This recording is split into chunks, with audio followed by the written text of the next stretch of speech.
ओम शांति। 5 अप्रैल 2025। मीठे प्यारे बाबा के आज के मीठे अनमोल मधुर महावाक्य। आज बाबा हमें कहते, मीठे बच्चे, तुम्हें अभी नाम रूप की बीमारी से बचना है। उल्टा खाता नहीं बनाना है। एक बाप की याद में रहना है। प्रश्न: भाग्यवान बच्चे किस मुख्य पुरुषार्थ से अपना भाग्य बना देते हैं? उत्तर: भाग्यवान बच्चे सबको सुख देने का पुरुषार्थ करते हैं। मनसा वाचा कर्मणा, कोई को दुख नहीं देते हैं। शीतल होकर चलते हैं तो भाग्य बनता जाता है। तुम्हारी यह स्टूडेंट लाइफ है। तुम्हें अब घुटके नहीं खाने हैं। अपार खुशी में रहना है। गीत: तुम ही हो माता पिता। ओम शांति। सभी बच्चे मुरली सुनते हैं। जहां भी मुरली जाती है, सब जानते हैं कि जिसकी महिमा गाई जाती है वह कोई साकार नहीं है, निराकार की महिमा है। निराकार साकार द्वारा अभी सम्मुख मुरली सुना रहे हैं। ऐसे भी कहेंगे, अभी हम आत्मा उन्हें देख रहे हैं। आत्मा बहुत सूक्ष्म है, इन आंखों से देखने में नहीं आती। भक्ति मार्ग में भी जानते हैं कि हम आत्मा सूक्ष्म हैं, परंतु पूरा रहस्य बुद्धि में नहीं है कि आत्मा है क्या। परमात्मा को याद करते हैं, परंतु वह है क्या, यह दुनिया नहीं जानती। तुम भी नहीं जानते थे। अभी तुम बच्चों को यह निश्चय है कि यह कोई लौकिक टीचर व संबंधी भी नहीं। जैसे सृष्टि में और मनुष्य हैं, वैसे यह दादा भी था। तुम जब महिमा गाते थे, त्वमेव माताश्च पिता, तो समझते थे ऊपर में है। अभी बाप कहते हैं, मैंने इसमें प्रवेश किया है, मैं वही इसमें हूँ। आगे तो बहुत प्रेम से महिमा गाते थे, डर भी रखते थे। अभी तो वह यहाँ इस शरीर में आए हैं। जो निराकार था वह अब साकार में आ गया है। वह बैठ बच्चों को सिखलाते हैं। दुनिया नहीं जानती कि वह क्या सिखलाते हैं। वह तो गीता का भगवान श्री कृष्ण समझते हैं। कह देते हैं वह राजयोग सिखलाते हैं। अच्छा, बाकी बाप क्या करते हैं? भलकाते थे तुम माता पिता, परंतु उनसे क्या और कब मिलता है यह कुछ नहीं जानते। गीता सुनते थे तो समझते थे श्री कृष्ण द्वारा राजयोग सीखा था। फिर वे कब आकर सिखलाएंगे, वह भी ध्यान में आता होगा। इस समय यह वही महाभारत लड़ाई है, तो जरूर श्री कृष्ण का समय होगा। जरूर वही हिस्ट्री जियोग्राफी रिपीट होनी चाहिए। दिन प्रतिदिन समझते जाएंगे। जरूर गीता का भगवान होना चाहिए। बरोबर महाभारत लड़ाई भी देखने में आती है। जरूर इस दुनिया का अंत होगा। दिखाते हैं पांडव पहाड़ पर चले गए तो उनकी बुद्धि में यह आता होगा। बरोबर विनाश तो सामने खड़ा है। अब श्री कृष्ण है कहाँ? ढूंढते रहेंगे जब तक तुमसे सुने कि गीता का भगवान श्री कृष्ण नहीं शिव है। तुम्हारी बुद्धि में तो यह बात पक्की है, यह तुम कभी भूल नहीं सकते। कोई को भी तुम समझा सकते हो गीता का भगवान श्री कृष्ण नहीं शिव है। दुनिया में तो कोई भी नहीं कहेगा सिवाय तुम बच्चों के। अब गीता का भगवान राजयोग सिखलाते थे तो जरूर इससे सिद्ध होता है नर से नारायण बनाते थे। तुम बच्चे जानते हो भगवान हमको पढ़ाते हैं, बरोबर नर से नारायण बनाते हैं। इन लक्ष्मी नारायण का स्वर्ग में राज्य था ना। अभी तो वह स्वर्ग भी नहीं है, तो नारायण भी नहीं है, देवताएं भी नहीं हैं। चित्र हैं जिससे समझते हैं यह होकर गए हैं। अभी तुम समझते हो इन्हों को कितने वर्ष हुए। तुमको पक्का मालूम है आज से 5000 वर्ष पहले इन्हों का राज्य था। अभी तो है अंत, लड़ाई भी सामने खड़ी है। जानते हो बाप हमको पढ़ा रहे हैं। सभी सेंटर्स में पढ़ते भी हैं तो पढ़ाते भी हैं। पढ़ाने की युक्ति बड़ी अच्छी है, चित्रों द्वारा समझानी अच्छी मिल सकेगी। मुख्य बात है गीता का भगवान शिव व श्री कृष्ण। फर्क तो बहुत है ना। सदगति दाता, स्वर्ग की स्थापना करने वाला, अथवा आदि सनातन देवी देवता धर्म की फिर से स्थापना करने वाला शिव या श्री कृष्ण। मुख्य है ही तीन बातों का फैसला। इस पर ही बाबा जोर देते हैं। भल ओपिनियन लिख कर देते हैं कि यह बहुत अच्छा है, परंतु इससे कुछ भी फायदा नहीं। तुम्हारी जो मुख्य बात है उस पर जोर देना है। तुम्हारी जीत भी है इसमें। तुम सिद्ध कर बतलाते हो भगवान एक होता है। ऐसे नहीं कि गीता सुनाने वाले भी भगवान हो गए। भगवान ने इस राजयोग और ज्ञान द्वारा देवी देवता धर्म की स्थापना की। बाबा समझाते हैं बच्चों पर माया का वार होता रहता है। अभी तक कर्मातीत अवस्था को कोई ने पाया नहीं है। पुरुषार्थ करते करते अंत में तुम एक बाबा की याद में सदैव हर्षित रहेंगे। कोई मुरझाइश नहीं आएगी। अभी तो सिर पर पापों का बोझा बहुत है, वह याद से ही उतरेगा। बाप ने पुरुषार्थ की युक्तियां बतलाई हैं। याद से ही पाप कटते हैं। बहुत बुद्धू हैं जो याद में न रहने कारण फिर नाम रूप आदि में फंस पड़ते हैं।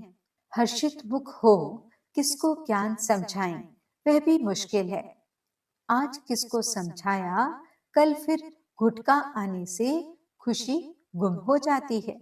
समझना चाहिए यह माया का वार होता है। इसलिए पुरुषार्थ कर बाप को याद करना है। बाकी रोना पीटना व बेहाल नहीं होना है। समझना चाहिए माया पादर यानी जूता मारती है। इसलिए पुरुषार्थ कर बाप को याद करना है। बाप की याद से बहुत खुशी रहेगी। मुख से झट पानी निकलेगी। पतित पावन बाप कहते हैं कि मुझे याद करो। मनुष्य तो एक भी नहीं जिसको रचता बाप का परिचय हो। मनुष्य होकर और बाप को न जाने तो जानवर से भी बदतर हुआ। गीता में श्री कृष्ण का नाम डाल दिया है तो बाप को याद कैसे करें। यही बड़ी भूल है जो तुमको समझानी है। गीता का भगवान शिव बाबा है, वही वर्षा देते हैं। मुक्ति जीवन मुक्ति दाता वह है, और धर्म वालों की बुद्धि में बैठता नहीं। वह तो हिसाब किताब चुकतू कर वापस चले जाएंगे।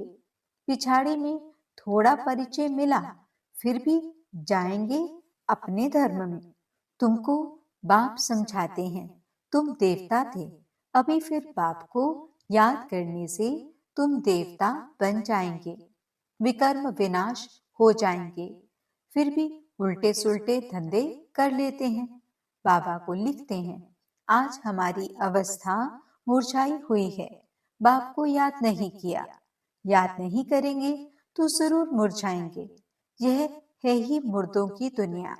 सभी मरे पड़े हैं। तुम बाप के बने हो तो बाप का फरमान है मुझे याद करो तो विकर्म विनाश हो जाएं। यह शरीर तो पुराना तमो प्रधान है। पिछाड़ी तक कुछ न कुछ होता रहेगा। जब तक बाप की याद में रह कर्मातीत अवस्था को पाएं, तब तक माया हिलाती रहेगी, किसको भी छोड़ेगी नहीं। जांच करते रहना चाहिए कि माया कैसे धक्का खिलाती है। भगवान हमको पढ़ाते हैं, यह भूलना क्यों चाहिए। आत्मा कहती है, हमारा प्राणों से प्यारा वह बाप ही है। ऐसे बाप को फिर तुम भूलते क्यों हो। बाप धन देते हैं दान करने के लिए। प्रदर्शनी मेले में तुम बहुतों को दान कर सकते हो। आपे ही शौक से भागना चाहिए।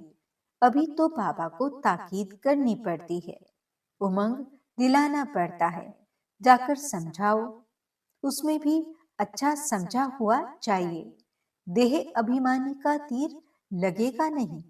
तलवारें भी अनेक प्रकार की होती है ना। तुम्हारी भी योग की तलवार बड़ी तीखी चाहिए। सर्विस का उल्लास चाहिए। बहुतों का जाकर कल्याण करें।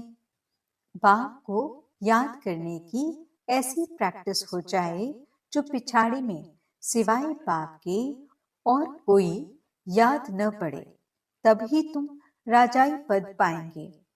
अंतकाल जो अल्फ को सिमरे और फिर नारायण को सिमरे। बाप और नारायण यानी वर्षा ही याद करना है, परंतु माया कम नहीं है। कच्चे तो एकदम ढेर हो पड़ते हैं। उल्टे कर्मों का खाता तब बनता है जब किसी के नाम रूप में फंस पड़ते हैं। एक दो को प्राइवेट चिट्ठियां लिखते हैं। देहधारियों से प्रीत हो जाती है तो उल्टे कर्मों का खाता बन जाता है। बाबा के पास समाचार आते हैं, उल्टा सुल्टा काम कर फिर कहते हैं बाबा हो गया। अरे खाता उल्टा तो हो गया ना। यह शरीर तो पलीत है, उनको तुम याद क्यों करते हो। बाप कहते हैं मुझे याद करो तो सदैव खुशी रहे। आज खुशी में है, कल फिर मुर्दे बन पड़ते हैं। जन्म जन्मांतर नाम रूप में फंसते आते हैं ना। स्वर्ग में यह बीमारी नाम रूप की होती नहीं। वहां तो मोहचीत कुटुंब होता है। जानते हैं हम आत्मा हैं, शरीर नहीं। वह है ही आत्म अभिमानी दुनिया। यहाँ है देह अभिमानी दुनिया। फिर आधा कल्प तुम देही अभिमानी बन जाते हो। अब बाप कहते हैं देह अभिमान छोड़ो। देही अभिमानी होने से बहुत मीठे शीतल हो जाएंगे। ऐसे बहुत थोड़े हैं, पुरुषार्थ कराते रहते हैं कि बाबा की याद न भूलो। बाप फरमान करते हैं मुझे याद करो, चार्ट रखो। परंतु माया चार्ट भी रखने नहीं देती है। ऐसे मीठे बाप को तो कितना याद करना चाहिए। यह तो पतियों का पति बापों का बाप है ना। बाप को याद कर और फिर दूसरों को भी आप समान बनाने का पुरुषार्थ करना है। इसमें दिलचस्पी बहुत अच्छी रखनी चाहिए। सर्विसेबल बच्चों को तो बाप नौकरी से छुड़ा देते हैं। सर्कमस्टेंस देख कहेंगे अब इस धंधे में लग जाओ। एम ऑब्जेक्ट तो सामने खड़ी है। भक्ति मार्ग में भी चित्रों के आगे याद में बैठती है ना। तुमको तो सिर्फ आत्मा समझ परमात्मा बाप को याद करना है। विचित्र बन विचित्र बाप को याद करना है। यह मेहनत है। विश्व का मालिक बनना कोई मासी का घर नहीं है। बाप कहते हैं मैं विश्व का मालिक नहीं बनता हूँ, तुमको बनाता हूँ। कितना माथा मारना पड़ता है। सपूत बच्चों को तो आपे ही ओना लगा रहेगा। छुट्टी लेकर भी सर्विस में लग जाना चाहिए। कई बच्चों को बंधन भी है, मोह भी रहता है। बाप कहते हैं तुम्हारी सब बीमारियां बाहर निकलेंगी। तुम बाप को याद करते रहो। माया तुमको हटाने की कोशिश करती है। याद ही मुख्य है। रचता और रचना के आदि मध्य अंत का ज्ञान मिला। बाकी और क्या चाहिए? भाग्यवान बच्चे सबको सुख देने का पुरुषार्थ करते हैं। मनसा वाचा कर्मणा किसी को दुख नहीं देते हैं। शीतल होकर चलते हैं तो भाग्य बनता जाता है। अगर कोई नहीं समझते हैं तो समझा जाता इनके भाग्य में नहीं है। जिनके भाग्य में है वह अच्छी रीति सुनते हैं, अनुभव भी सुनाते हैं ना। क्या क्या करते थे, अब मालूम पड़ा है। जो कुछ किया उससे दुर्गति ही हुई। सदगति को तब पाएं जब बाप को याद करें।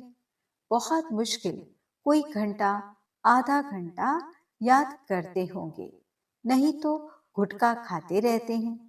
बाप कहते हैं आधा कल्प गुटखा खाया, अब बाप मिला है, स्टूडेंट लाइफ है तो खुशी होनी चाहिए ना। परंतु बाप को घड़ी घड़ी भूल जाते हैं। बाप कहते हैं तुम कर्मयोगी हो, वह धंधा आदि तो करना ही है। नींद भी कम करना अच्छा है। याद से कमाई होगी, खुशी भी रहेगी। याद में बैठना जरूरी है। दिन में तो फुर्सत नहीं मिलती है, इसलिए रात को समय निकालना चाहिए। याद से बहुत खुशी रहेगी। किसको बंधन है तो कह सकते हैं हमको तो पाप से वर्षा लेना है, इसमें कोई रोक नहीं सकता। सिर्फ गवर्नमेंट को जाए समझाओ कि विनाश सामने खड़ा है। बाप कहते हैं मुझे याद करो तो विकर्म विनाश होंगे। और ये अंतिम जन्म तो पवित्र रहना है, इसलिए हम पवित्र बनते हैं। परंतु कहेंगे वे जिनको ज्ञान की मस्ती होगी। ऐसे नहीं कि यहाँ आकर फिर देहदारी को याद करते रहें। देह अभिमान में आकर लड़ना झगड़ना जैसे क्रोध का भूत हो जाता है। बाबा क्रोध करने वाले की तरफ कभी देखते भी नहीं। सर्विस करने वालों से प्यार होता है। देह अभिमान की चलन दिखाई पड़ती है। गुलगुल तब बनेंगे जब बाप को याद करेंगे। मूल बात है यह, एक दो को देखते बाप को याद करना है। सर्विस में तो हड्डियां देनी चाहिए। ब्राह्मणों को आपस में शीर खंड होना चाहिए। लूट पानी नहीं होना चाहिए। समझ न होने के कारण एक दो से नफरत, बाप से भी नफरत लाते रहते हैं। ऐसे क्या पद पाएंगे? तुमको साक्षात्कार होंगे, फिर उस समय स्मृति आएगी यह हमने गफलत की। बाप फिर कह देते हैं तकदीर में नहीं है तो क्या कर सकते हैं। अच्छा, मीठे मीठे सिकिलते बच्चों प्रति माता पिता बाप दादा का याद प्यार और गुड मॉर्निंग। रूहानी बाप की रूहानी बच्चों को नमस्ते। हम रूहानी बच्चों की रूहानी बाप दादा को दिल व जान सिकवा प्रेम से नमस्ते नमस्ते नमस्ते जी। गुड मॉर्निंग बाबा। शुक्रिया बाबा। धारणा के लिए मुख्य सार। पहला पॉइंट, निर्बंधन बनने के लिए ज्ञान की मस्ती हो, देह अभिमान की चलन न हो, आपस में लून पानी होने के संस्कार न हो। देहधारियों से प्यार है तो बंधन मुक्त हो नहीं सकते। दूसरा पॉइंट, कर्म योगी बनकर रहना है। याद में बैठना जरूर है। आत्म अभिमानीपन बहुत मीठा और शीतल बनने का पुरुषार्थ करना है। सर्विस में हड्डियां देनी है। वरदान, श्रीमत से मनमत और जनमत की मिलावट को समाप्त करने वाले सच्चे स्व कल्याणी भव। बाप ने बच्चों को सभी खजाने स्व कल्याण और विश्व कल्याण के प्रति दिए हैं, लेकिन उन्हें व्यर्थ तरफ लगाना, अकल्याण के कार्य में लगाना श्रीमत में मनमत और जनमत की मिलावट करना, यह अमानत में खयानत है। अब इस खयानत और मिलावट को समाप्त कर रूहानियत और रहम को धारण करो। अपने ऊपर और सर्व के ऊपर रहम कर कल्याणी बनो। स्व को देखो, बाप को देखो, औरों को नहीं देखो। स्लोगन: सदा हर्षित वही रह सकते हैं जो कहीं भी आकर्षित नहीं होते हैं। आज के अव्यक्त इशारे: कंबाइंड रूप की स्मृति से सदा विजयी बनो। बाबा और हम कंबाइंड हैं। करावनहार बाबा और करने के निमित्त मैं आत्मा हूँ। इसको कहते हैं असोच, अर्थात एक की याद। शुभ चिंतन में रहने वाले को कभी चिंता नहीं होती। जैसे बाप और आप कंबाइंड हैं, शरीर और आत्मा कंबाइंड है। आपका भविष्य विष्णु स्वरूप कंबाइंड है। ऐसे स्व सेवा और सर्व की सेवा कंबाइंड हो, तब मेहनत कम, सफलता ज्यादा मिलेगी। ओम शांति।